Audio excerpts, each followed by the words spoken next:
this reading vlog, I thought I would maybe kind of stick to a bit of a TBR because lately I've been doing a lot of mood reading or reading series, and I only have a few books left on my TBR for 2024. And then I also am in the middle of a collection of poetry and have an audiobook checked out from my library that I need to get to listening to right away. I kind of figured maybe this week would be a better week for more of like a structured TBR sort of reading vlog to prioritize certain things that I really need to get to reading. So first off, I'm about halfway through Chameleon Aura by Billy Chapata. This is a collection of poetry and I've been reading it over the past few weeks and I'm enjoying it a lot so far. It's not the most unique poetry I've ever read, but it does have some really nice ones. They're normally pretty short and sweet, but yeah, I'm about halfway through that, so I would love to finish this in this reading vlog. And then I also have The Woman in Me by Britney Spears checked out on my Libby app. I have had it for I think about a week now, and I only have a week left with it and I haven't even started it yet, so I definitely need to prioritize listening to that audiobook or else I'm going to be stuck on the wait list for it for months again because I've been waiting months for it. And then I also want to finally read Ghosts of the Shadow Market by Cassandra Clare. This is one of the last few books. I think I have about 7 books left on my TBR for 2024, and this is one of them. And I definitely want to read it now while the world of Shadowhunters is still fresh in my mind and I haven't forgotten all of the characters and the plot of the previous novels that I just read. And then I'm thinking if I either finish The Woman in Me by Britney Spears or Ghosts of the Shadow Market before the end of the week, I am going to start Under One Roof by Ali Hazelwood. I'm pretty sure this is a pretty short romance by her. I don't know anything about it, but I loved The Love Hypothesis like most people. It was super cheesy, but it worked for it, and I'm definitely kind of in the mood for a bit of like a light-hearted romance, but that's only if I get through one of the other novels. Anyway, for the next little bit, I think I'm just going to cozy up here and read some of Chameleon Aura, and then later on I might also start The Woman in Me.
Yesterday, I ended up doing quite a bit of gardening outside and planting a bunch of ferns under a massive maple tree that I have in my backyard, which took quite a few hours. So I ended up listening to the majority of and actually finishing The Woman in Me by Britney Spears. This autobiography was very eye-opening, and it was very interesting to learn about Britney's childhood going into becoming famous and the way the media treated her, and then how her family kind of treated her as well, going into her conservatorship and then finally ending her conservatorship, and how much her life has changed and finding peace through all of that. It was definitely a very raw look into celebrities' lives and probably brought up a lot of stuff that we don't often consider and think about whenever we picture celebrity life. It is definitely one that I'd recommend to anybody who enjoys Britney Spears music.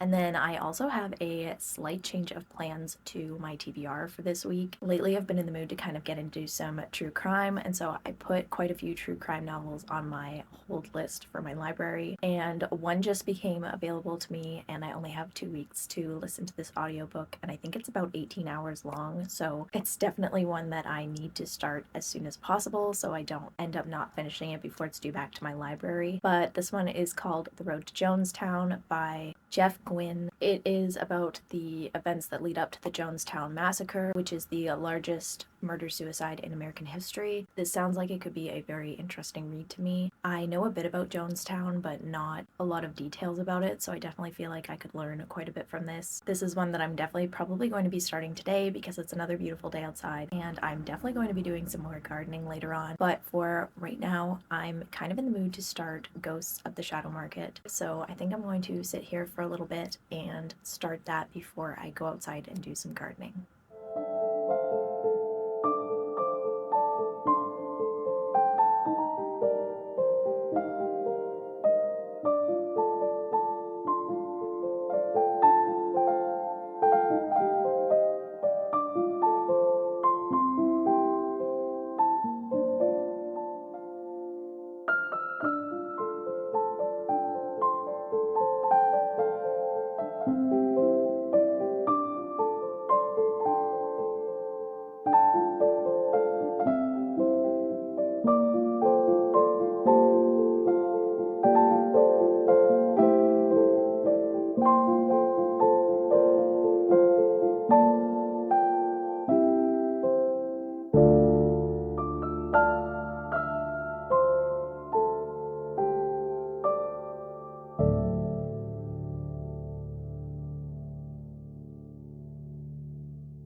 I just got to page 91 of Ghosts of the Shadow Market. That's about halfway through the second short story in this collection. I don't know if I had mentioned this already, but this book is a collection of short stories about Shadowhunters and the Shadowhunter universe. Cassandra Clare has a few books like this that are collections of short stories. She also has co-authors for these ones, so I think her two co-authors for this one are Maureen Johnson and Sarah Reese Brennan. I will say, as far as Cassandra Clare's novels go, these bind-ups of short stories tend to not be my absolute favorite from the Shadowhunter universe, just because I find sometimes they can be a little bit boring or lackluster, and occasionally it's about characters that I'm not super fond of or I don't really care to know too much backstory about. The first short story in this, definitely not my favorite. I just found it a little bit bland and not very intriguing. I do enjoy some of the characters that have been in it, as well as in the second short story so far, so I'll give it that, but they're not exactly the most riveting so far. But this is illustrated, which I am really enjoying. It seems to have an illustration that goes with the short story at the beginning of every single short story, and I think that adds to it quite nicely, so I am definitely enjoying that aspect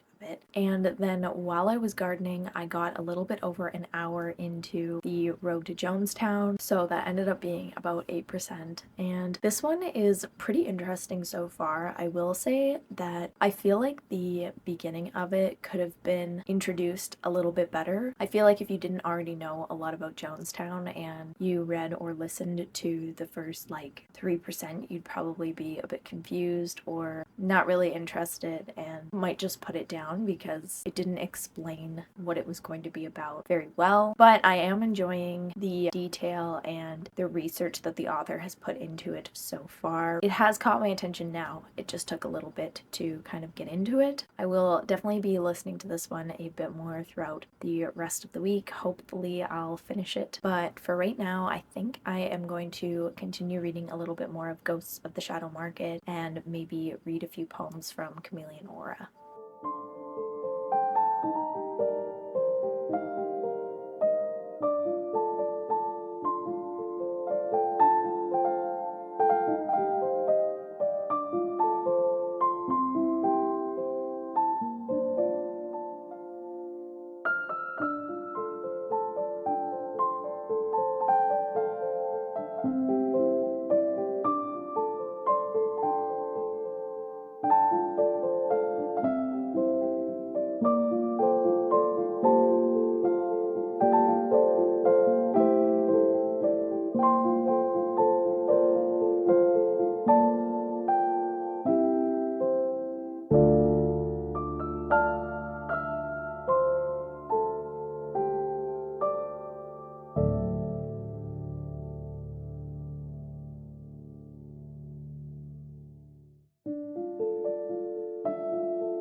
finished Chameleon Aura. I actually ended up reading a bit of it on the beach as the sun was setting the other night, and it was quite peaceful. I definitely want to read poetry like that again, and if you've never read poetry surrounded by nature, I highly recommend it. It's got to be one of my all-time favorite ways to read poetry. As for the poetry itself, it was good, but I did find it got a bit repetitive as it went on, and some of the poems felt like I had already read them, just worded slightly differently throughout this collection. So for that, I think it's like a solid 3 stars. Definitely still some good poems in here that spoke to me, and I do recommend checking out Billy Chapata if you have never read any of their work before, but if you're not into modern poetry or poetry about like breakups or finding yourself and like self-care and stuff like that, I'd probably skip this one. And then I also got 42% of the way into The Road to Jonestown. This read so far has definitely been very eye-opening to me because I went into it thinking, how could anyone fall for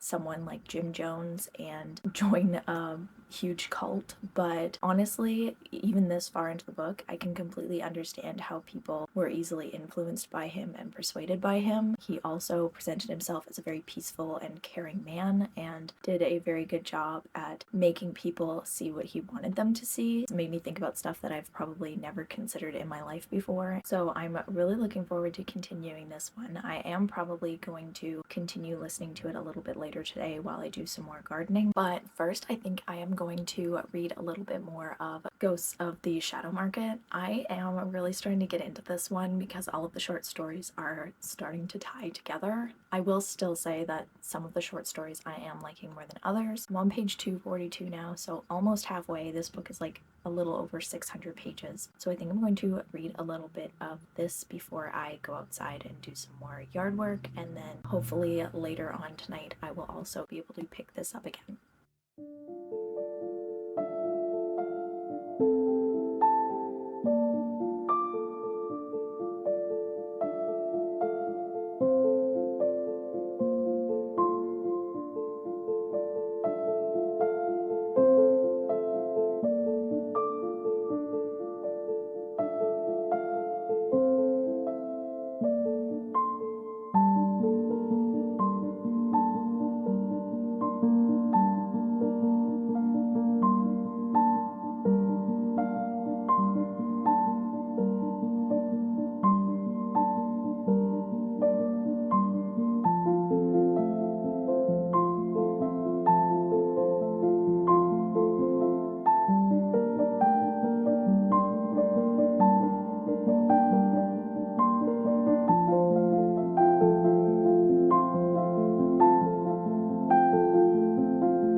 Last night, I finally finished The Road to Jonestown by Jeff Gwynne. I think I'm going to rate this one 4 stars. I did really find it very interesting, and I think it was very well researched. The author spent a lot of time compiling different documents and interviews and stuff like that, and it was very well written, but it got a little bit wordy and too detailed at times, and I found that it could get a little bit slow at points because of that. So not quite 5 stars for me. I just think the length could have been a little bit smaller. I would highly recommend this one if you're into true crime. I would say though, definitely check the content warning because it is quite graphic at times and really disturbing to read, especially knowing that all of this stuff happened and it's real life. Are you good? Alright, so now I've just got to finish Ghosts of the Shadow Market, and I am getting there. I'm on page 407 out of like 607. I think I'm going to read a little bit of this before going to bed tonight, and then hopefully finish it within the next few days.